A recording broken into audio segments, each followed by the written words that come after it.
जैसे कि मैंने पिछले वीडियो में कहा था, उसमें हमारे पास टाइम ख़त्म हो गया था। उसके कंटिन्यूशन में अगर मैं ले चीज़ लें तो मैं दोनों क्वेश्चन को यहाँ पर मैं डाल दूंगा, फिर दोनों वीडियो को इकट्ठे अपलोड करवा दूंगा आपको लिए। तो क्योंकि पहली वीडियो में इतना टाइम हमारे पास एट ए टाइम आता है, लगभग 31-32 मिनट की एक वीडियो रिकॉर्ड होती है। तो मैं उसमें डिस्कस कर रहा था कि आप कोई चीज़ क्लियरिटी हो रही है, नहीं हो रही है, आप कर रहे हो, क्योंकि सारे सोल्यूशन मैंने आपको दे रखे हैं इन द PDF फॉर्म में। ऐसा कोई भी शायद क्वेश्चन नहीं होगा जिसको कि मैंने सॉल्व नहीं कर रखा, सिर्फ सोल्ड एग्जाम्पल को छोड़कर। सोल्ड एग्जाम्पल मैं आपके लिए छोड़ रहा हूँ, बार बार मैं कहता हूँ कि सोल्ड एग्जाम्पल को ज़रूर करना चाहिए। पहले जो हम आपको PDF भेजते हैं उसके नोट्स बनाइए अपने हाथ से, बिना समझे नोट्स बना लीजिए, जस्ट लिख दीजिए जो हमने लिखा हुआ है। उसके बाद जो वीडियो हम भेजते हैं, सामने नोट्स रखिए, बुक रखिए और वीडियो की क्लिप्स को सुनिए, और साथ साथ नोट्स पर भी अपना ध्यान दें, तब समझने की कोशिश कीजिए। जब ये हो जाए, जो क्वेश्चन सोल्व कर रखे हैं आप उसको भी जो है एक बार रीड आउट कर सकते हो, और उसके बाद उसको बंद करके खुद करने की कोशिश करो। हो सकता है शुरू में आपके पास गलती हो, गलत निकले, कोई बात नहीं, जब गलती हो रही है एक बार दोबारा देख लो, फिर उसके बाद दोबारा करोगे तो ये अपने आप आपको आएगा। लेकिन आप क्वेश्चन को जस्ट रीड करोगे, जैसा कि हिस्ट्री या हिंदी या कोई और चीज़ को आप जैसे रीड करते हैं, जैसे नावल रीड करते हैं, तो ये क्वेश्चन बेटे नहीं आएंगे आपको, आपसे सॉल्व नहीं होंगे। आखिर में आप कहीं ना कहीं गलती करोगे जब तक कि दोबारा बिना देखे आप इस चीज़ को नहीं समझते हो। जो चीज़ समझाने वाली चीज़ है, जैसे कि मैंने उसमें भी कहा था, मेरे पास ये आखिर के 2 क्वेश्चन है, 9वां और 10वां। 9वें में हमारे पास प्रूव करना है कि prove that there are the infinite many primes of the form 6n-1 हो, या इसको हमारे पास 6n+3 भी कह देते हैं, क्योंकि 6n-1 को हम जो है 6n+5 की फॉर्म में आएगा, या इसको हम 6n+1 हो तो 6n+1 भी ले सकते हैं। तो यहाँ पर हमारे पास है prove that there are the infinite many prime of the form 6n-1। हम जानते हैं 6n-1 जो है 6n+5 की फॉर्म में होता है, तो हम प्रूव करेंगे every prime of the form 6n+1 जो 5 जो है वो हमारे पास इनफाइनाइट है, तो ऑटोमेटिकली 6n-1 भी इनफाइनाइट बन जाएंगे। तो जैसे कि मैंने लिखा है as 6n-1 is equal to this, इसका मतलब है every prime of the form 6n-1 is of the form 6n+5. Now we shall prove that there are the infinite many prime of the form 6n+5. हम मान लेते हैं if possible कि number of the primes of the form 6n+5 is finite, यानी इनका कोई ये infinite नहीं है, ये फाइनाइट है। अगर ये फाइनाइट है तो इसका मतलब है इसका कोई ना कोई एंड प्राइम जरूर आएगा। हम मान लेते हैं Q is the greatest prime of the form 6n+5, then the primes of the form 6n+5 are 5 से लेकर 11, 17, 23 सारे के सारे हमारे पास 6n+5 की फॉर्म में हैं। हम मान लेते हैं let A is the product of this form. Now consider a number B defined by 6a-1. We remember 6a-1, which is of the again form 6n-1, and hence of the form 6n+5. इसका मतलब B जो है वो हमेशा greater than 1 होगा, क्योंकि every prime of the form 6n+5 is always greater than 3 होता है, तो 3 जो है 1 से बड़ा है, तो 1 से B जो है 1 से बड़ा होगा। Then fundamental theorem of the arithmetic, B can be express as a product of the prime, suppose P1, P2 up to Pk, so B is equal to this. Now अब देखो ध्यान से पढ़े, B की वैल्यू 6a-1 है, odd है,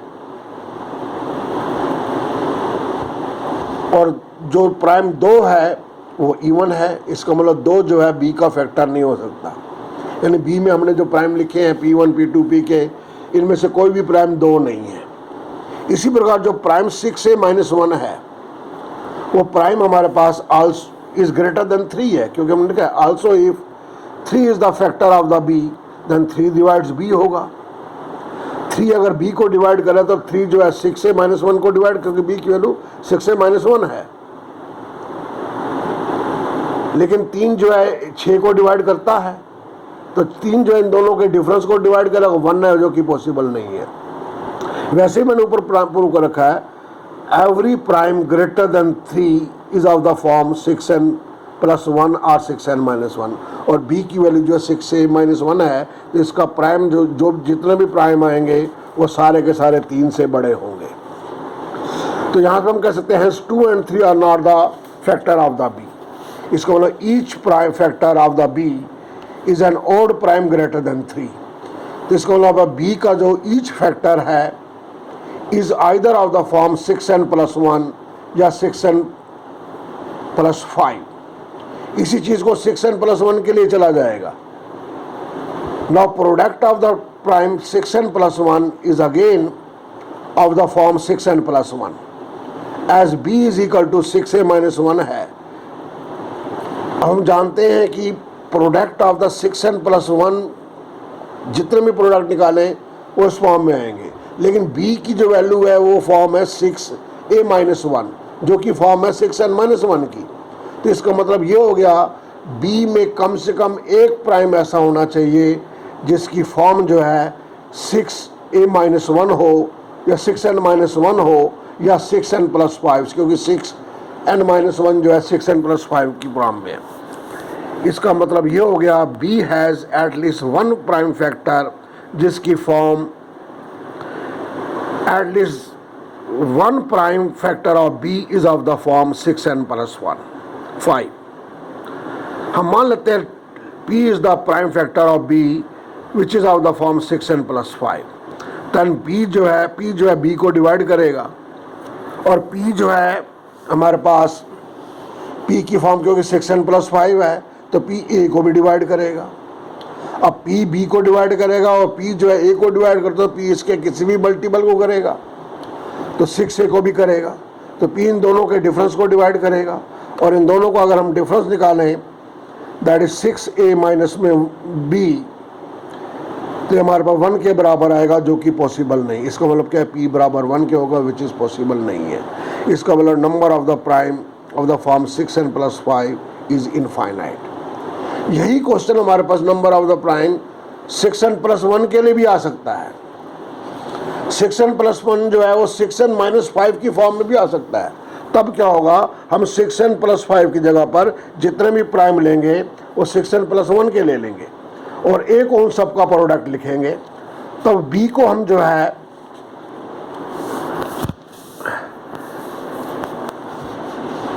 b को हम जो है 6a + 1 की फॉर्म में लेंगे।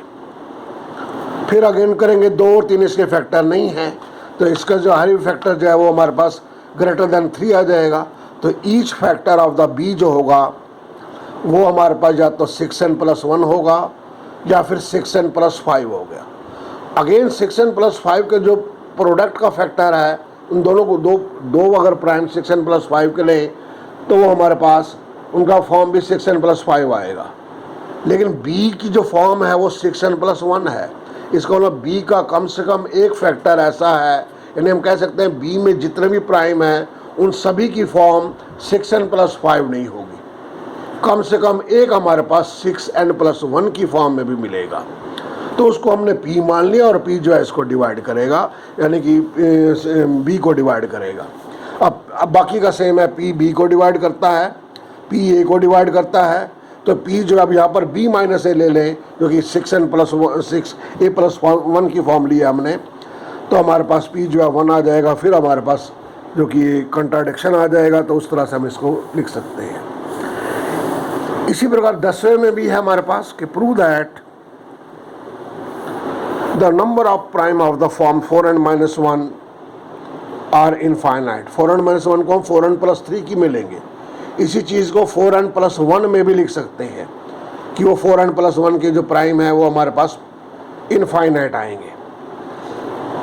सेम हमारे पास रिपीट करोगे, जैसा कि हमारे पास 9th में था, वहाँ पर 4n था, या हमारे पास 6 है, तो आप इसको इजीली कर सकते हो। तो इस तरह के 2 क्वेश्चंस हैं जो कि अपने आप में इम्पोर्टेंट है। तो मैंने ये फर्स्ट चैप्टर का आपको PDF भी दिया है और वीडियो क्लिप्स भी दी है। इसमें हमारे पास 4 वीडियो क्लिप्स बनी हैं, पहले 2 भेज रखी हैं और ये 2 लेटेस्ट अभी आपको मिल जाएंगी आज। इसके बाद मैं आपको आज का टाइम दे रहा हूँ, कल का टाइम दे रहा हूँ। आप मुझे मंडे 11 बजे तक मेरे पर्सनल व्हाट्सएप पे जिन भी बच्चों ने ईमानदारी से इस पोर्शन को किया है और सॉल्व भी किया है, डन लिख के मेरे पास रेस्पॉन्स भेजेंगे तो मैं समझूंगा कि मेरे जो एफर्ट्स हैं कुछ आपकी समझ में आ रहे हैं। कोई चीज़ समझ में नहीं आती, फ्रैंकली मेरे पर्सनल व्हाट्सएप पे आके मुझे आप जो है मैसेज कर सकते हैं, मुझे व्हाट्सएप कॉल कर सकते हैं। इसमें हिचकिचाए नहीं, हेजिटेट मत करें। और आपका रिस्पॉन्स आगे जैसे आएगा तो मैं आपको इस पूरे पोर्शन को करवाने की कोशिश करूँगा। और बेटे अगर आप नहीं पढ़ना चाहते तो फिर हमें लगता है कि फिर आप हमारे PDF से ही काम चला लेंगे, तो मैं फिर सिर्फ आपको PDF ही डालूँगा। अगर आप डन वर्ड लिखोगे कि हाँ हमने इसको समझ लिया है और कर भी लिया है, अच्छी तरह से चैप्टर आ गया है, तो आगे चैप्टर्स की मैं PDF और वीडियो बना के डालूँगा, क्योंकि वीडियो हमारे को लेटेस्ट बनानी पड़ती है। PDF तो मैंने कॉलेज की वेबसाइट पर भी डाल रखी है, वहाँ से भी ले सकते हो। मैं इस ग्रुप में भी PDF डाल दूँगा। हाँ, लेकिन अगर आपको लगता है कि हम जो है सिर्फ PDF से काम चला लेंगे तो ठीक है, मैं सिर्फ खाली PDF डालूँगा, तब आपको डन करके मैसेज करने की ज़रूरत नहीं है। मैं देखूँगा मेरे पास कितनों का रिस्पॉन्स आता है, उसके बाद ही मैं आगे की वीडियो को डालूँगा। Thank you.